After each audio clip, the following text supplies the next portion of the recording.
Hi everyone, welcome to Triple Classes, and in this video we will discuss some definitions which are related to the set theory. Okay, so this is for class 11th as well as class 12th.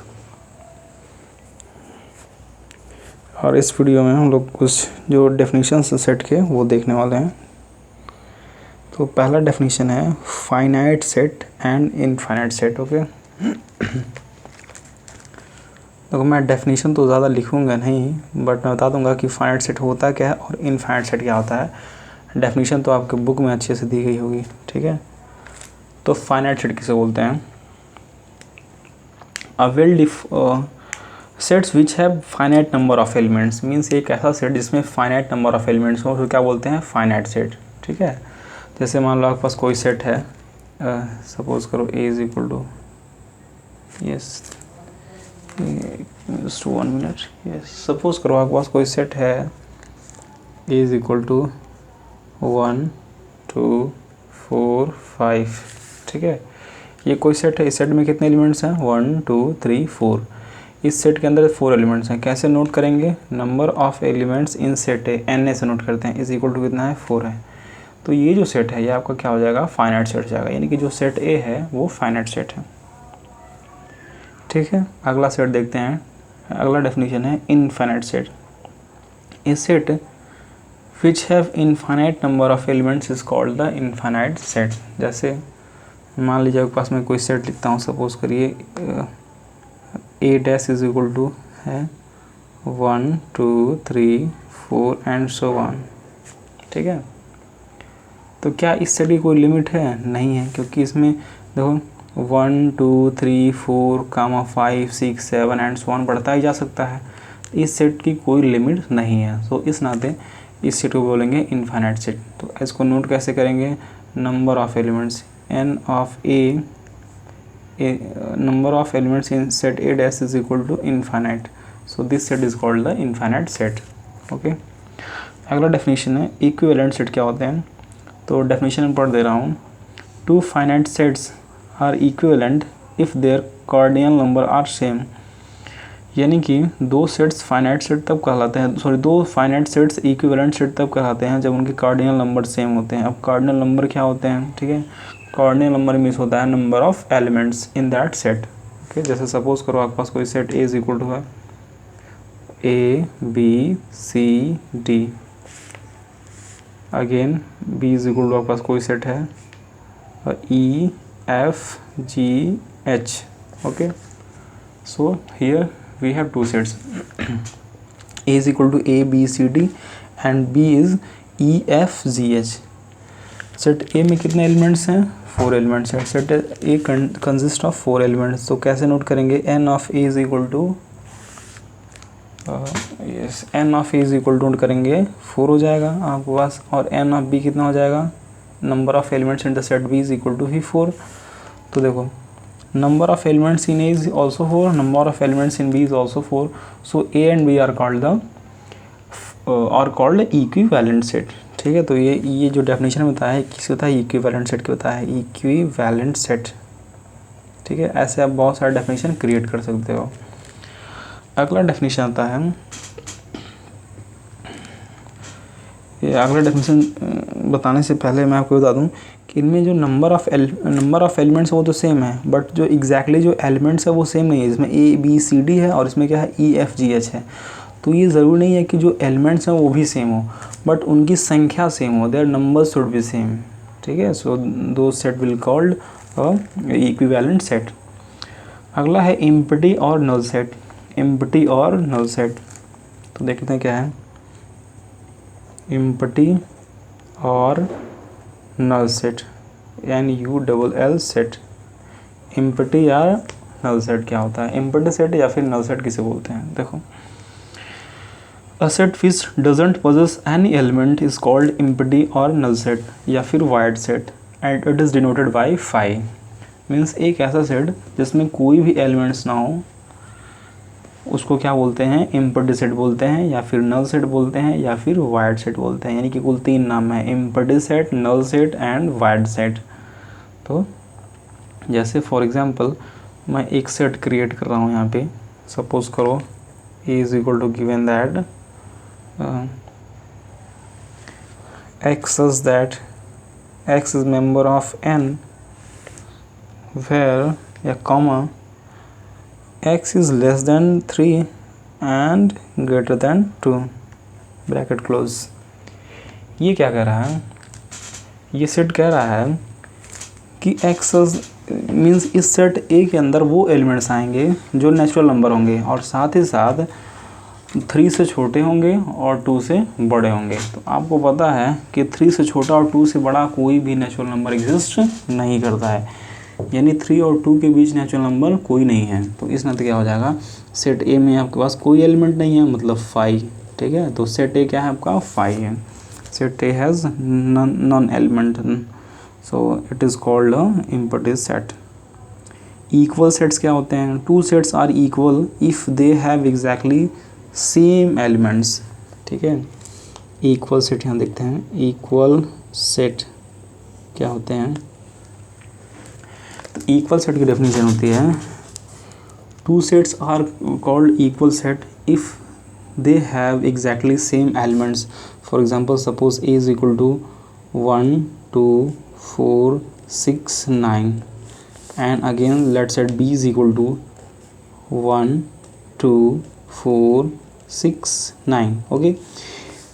Here we see that the number of elements in set A and number of elements set in set B is same, but elements are also same, so these two sets A and B are called the equal sets।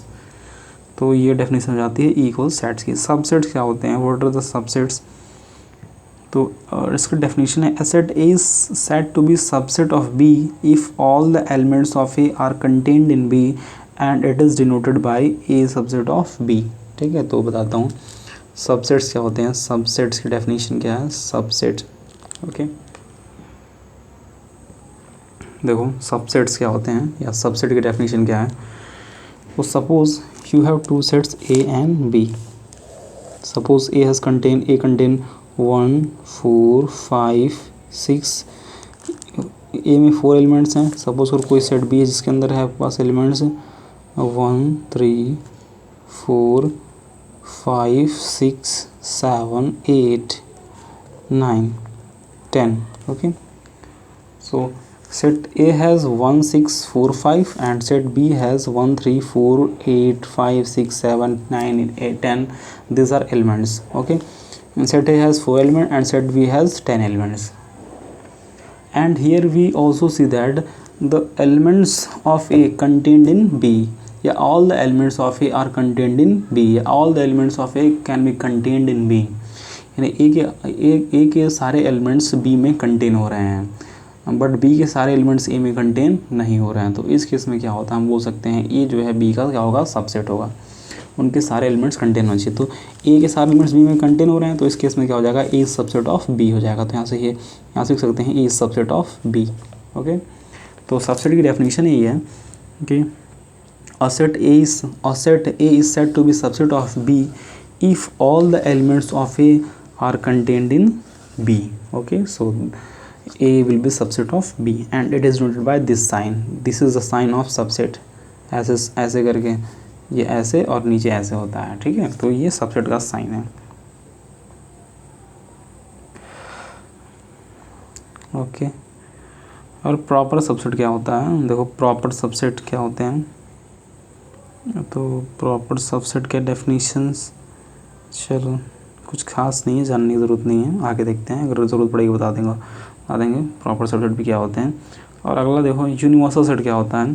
Universal set you is super set of all the sets under consideration, यानी consideration में जितने भी sets को हमने लिया है उन सभी सेट में जो सबसे बड़ा सेट होता है, ठीक है, उसको बोलते हैं super set, that set is called the super set, okay.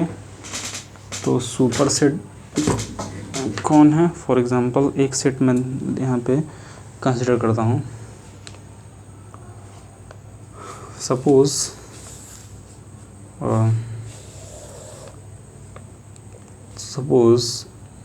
A is equal to, suppose u is equal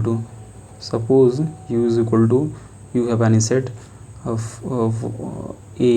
B C D E F G H, okay, and capital A is equal to क्या है, small a B C D E, okay, और B is equal to A B C D, okay.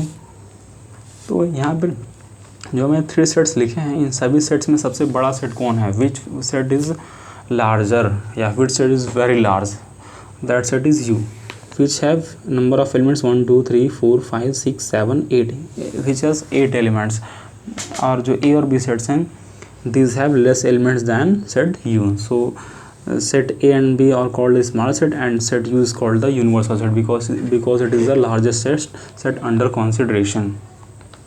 And अगला जो है complement क्या होता है, ठीक है, कॉम्प्लीमेंट ऑफ ए सेट, अगला डेफिनेशन है complement of a set, complement of a set ये क्या होता है, सपोज करो आपके पास कोई यूनिवर्सल सेट है जो सबसे बड़ा सेट है 1 4 3 6 9 5, ठीक है, सपोज करो आपके पास कोई सेट है 1 4 3 6 9 5, इसमें इतने एलिमेंट्स हैं, और कोई आपके पास सेट है A इज इक्वल टू 1 3 9, ठीक है। तो इसमें पूछे कि भाई एक find the complement of set A, set A का कॉम्प्लीमेंट बताओ, तो सेट A का कॉम्प्लीमेंट ऐसे नोट करते हैं, A of C is equal to जाता है कि U के वो एलिमेंट्स जो A में नहीं हैं, तो U के कौन से एलिमेंट A में नहीं हैं, A कॉम्प्लीमेंट मतलब ये होता है U के वो एलिमेंट जो A में नहीं है, इसको ऐसे लिख सकते हैं U माइनस A भी लिख सकते हैं, तो ये हो जाएगा आपका U के वो एलिमेंट्स जो A में नहीं हैं, तो आपको कौन कौन से जाएंगे भाई, 4 हो जाएगा और 6 हो सकता है और 9 हो सकता है और 5 हो सकता है, तो ये जो एलिमेंट्स हैं ये A कॉम्प्लीमेंट में आएंगे, ओके।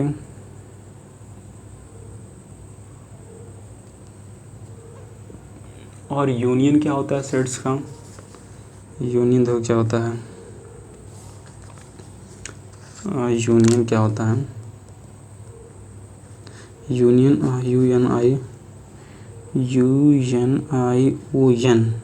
यूनियन ऑफ सेट्स,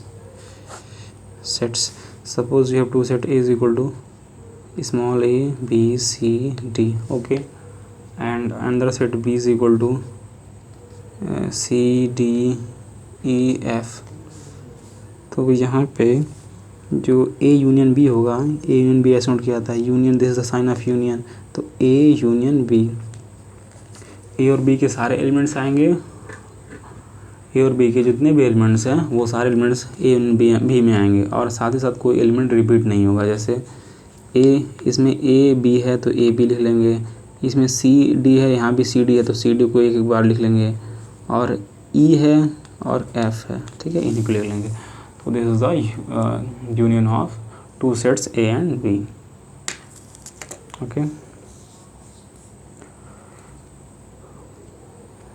और इसके बाद जो है आपके पास है इंटरसेक्शन, इंटरसेक्शन क्या होता है देख लेते हैं, वो भी इंटरसेक्शन ऑफ 2 सेट्स क्या होते हैं, इंटरसेक्शन क्या हो जाएगा, इंटरसेक्शन ऑफ 2 सेट्स, जैसे आपके पास 2 सेट था ये A और B, इनका इंटरसेक्शन क्या हो जाएगा, इंटरसेक्शन मीन्स ये होता है कि कॉमन एलिमेंट्स, तो कॉमन एलिमेंट्स कौन कौन से हैं जो दोनों में हैं, तो कॉमन एलिमेंट्स है आपके पास है C और D सेट A में भी है और C और D सेट B में भी है, तो यहाँ से लिख सकते हैं कि जो A इंटरसेक्शन B हो जाएगा वो आपका हो जाएगा C और D हो जाएगा, element C and D will come in the intersection of A and B। सो ये कुछ बेसिक डेफिनेशन थी सेट थ्योरी में, बाकी अगले वीडियो में I will discuss some questions.